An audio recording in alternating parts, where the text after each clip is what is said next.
ನಿನ್ನೆ ನಮ್ಮ ಅಶೋಕ್ ನಗರ ಪೊಲೀಸ್ ಸ್ಟೇಷನಲ್ಲಿ ಒಂದು ಘಟನೆ ಆಗಿತ್ತು. ಅದಾದ ನಂತರ ವಿದ್ಯಾನಗರ ಪೊಲೀಸ್ ಸ್ಟೇಷನಲ್ಲಿ ಕೂಡ ಅದಕ್ಕೆ ಸಂಬಂಧಿಸಿದಂಥ ಒಂದು ಘಟನೆ ಆಗಿತ್ತು. ಆ ಎರಡು ಘಟನೆಗಳ ನಂತರ ಓಲ್ಡ್ ಹುಬ್ಳಿ ಪೊಲೀಸ್ ಠಾಣೆಯಲ್ಲಿ ಸುಮಾರು 300ರಿಂದ 400 ಜನ ಪ್ರತಿಭಟನಾಕಾರರು ಬಂದುಬಿಟ್ಟು ಒಂದು ಹೆಣ್ಮಗುವಿಗೆ ಲೈಂಗಿಕ ದೌರ್ಜನ್ಯ ಆಗಿದೆ ಮತ್ತು ನಿರಂತರವಾಗಿ ಅದೇ ರೀತಿ ಒಂದು ಲೈಂಗಿಕ ದೌರ್ಜನ್ಯ ಆಗಿದೆ. ಹಾಗಾಗಿ ನಮಗೆ ನ್ಯಾಯ ಸಿಗಬೇಕು ಅಂತ ಪ್ರತಿಭಟನೆ ಮಾಡಿದ್ದು ಉಂಟು. ಅದಾದ ನಂತರ ಆ ಹುಡುಗಿ ನಮ್ಮ ವಿದ್ಯಾನಗರ ಪೊಲೀಸ್ ಸ್ಟೇಷನಲ್ಲಿ ಒಂದು ಪ್ರಕರಣ ದಾಖಲು ಮಾಡಿದ್ದಾರೆ. ಆ ಪ್ರಕರಣದ ಪ್ರಕಾರ ಒಂದು ಅತ್ಯಾಚಾರ ಪ್ರಕರಣವನ್ನು, ಲೈಂಗಿಕ ದೌರ್ಜನ್ಯ ಪ್ರಕರಣವನ್ನು ದಾಖಲು ಮಾಡಿದ್ದಾರೆ. ಆ ಪ್ರಕರಣ ದಾಖಲು ಮಾಡಿಕೊಂಡು ನಮ್ಮ ವಿದ್ಯಾನಗರ ಪೊಲೀಸರು ತನಿಖೆಯನ್ನು ಮಾಡ್ತಾ ಇದ್ದಾರೆ. ಅಗತ್ಯ ಕಾನೂನು ಕ್ರಮವನ್ನು ಕೈಗೊಳ್ಳಲಾಗುತ್ತೆ. ಎಷ್ಟು FIR ಆಗಿದೆ ಸರ್?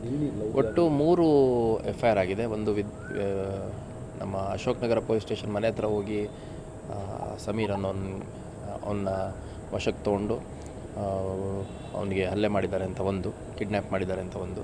ಎರಡನೇದು ಈ ಹುಡುಗಿ ಮನೆ ಹತ್ರ ಹೋಗ್ಬಿಟ್ಟು ಮನೆ ಬಾಗಿಲೆಲ್ಲ ಮುರಿಲಿಕ್ಕೆ ಪ್ರಯತ್ನ ಮಾಡಿ ಅಲ್ಲಿ ಅವಾಚ್ಯ ಶಬ್ದಗಳಿಂದ ಬೈದು ಹೊಡೆದಿದ್ದಾರೆ, ಬ್ಯಾಟ್ ಗೀಟ್ ಎಲ್ಲ ತೊಗೊಂಡು ಹೊಡೆದಿದ್ದಾರೆ ಅಂತ ಎರಡನೇ ಪ್ರಕರಣ. ಮತ್ತು ಮೂರನೇ ಪ್ರಕರಣ ಹುಡುಗಿ ಕೊಟ್ಟಿರುವಂಥದ್ದು, ಅದರಲ್ಲಿ ಲೈಂಗಿಕ ದೌರ್ಜನ್ಯ ಆಗಿದೆ ಅನ್ನುವಂಥದ್ದು.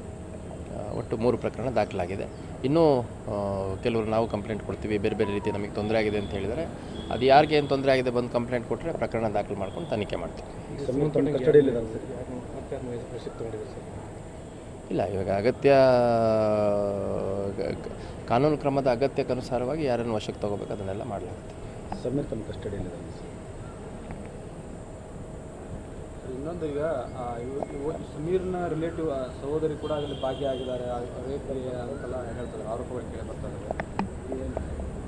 ಇಲ್ಲ, ಈಗ ಆ ಹುಡುಗಿ ಸಂಬಂಧಿಕರು ಮತ್ತು ಆ ಹುಡುಗಿನೂ ಕೂಡ ಹೇಳುವಂಥದ್ದು, ಯಾರು ಆರೋಪಿ ಇದ್ದಾನೆ, ಆರೋಪಿ ಸಹೋದರಿ ಮತ್ತು ಅವರ ಆರೋಪಿ ಭಾವ, ಅವ್ರುಗಳು ಕೂಡ ಈ ರೀತಿ ನಿರಂತರವಾಗಿ ನನಗೆ ಶೋಷಣೆ ಮಾಡ್ತಾಯಿದ್ರು ಮತ್ತು ಅವನ ಜೊತೆ ಅವನು ಹೇಳ್ದಂಗೆ ಇರೋ ಅನ್ನೋ ರೀತಿ ಒತ್ತಡ ಆಗ್ತಾಯಿದ್ರು.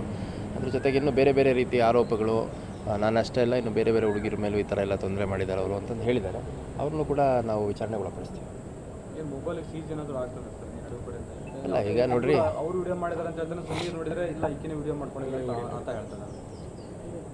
ಈಗ ಅವ್ರು ಏನೇನು ಅವರವರು in defence of each of the parties ಏನು ಹೇಳಬೇಕು ಅವ್ರು ಹೇಳ್ತಾರೆ. ಯಾರು ವಿಡಿಯೋ ಮಾಡಿದ್ರು ಅದನ್ನು ತನಿಖೆಯಲ್ಲಿ ಯಾವಾಗ ವಿಡಿಯೋ ಆಗಿದೆ, ಏನಾಗಿದೆ, ಅದು ಲೈಂಗಿಕ ದೌರ್ಜನ್ಯ ಯಾವಾಗಾಗಿದೆ ಅನ್ನೋ ಸಂಪೂರ್ಣ ಒಂದು ವಿಷಯಗಳನ್ನು ತನಿಖೆಯಲ್ಲಿ ಹೊರತರಲಾಗುತ್ತೆ. 2 ಮೊಬೈಲ್ ತೆಗೆದುಕೊಂಡು ಇಲ್ಲ, ಸಾಕಷ್ಟು ಸೀಜರ್ಸ್ ಆಗ್ತಾಯಿದೆ. ಸೊ ಅದರಲ್ಲೇನು ಅಂಶಗಳು ಕಂಡು ಬರುತ್ತೆ, ಅದ್ರ ಮೇಲೆ ಕ್ರಮ ಆಗುತ್ತೆ.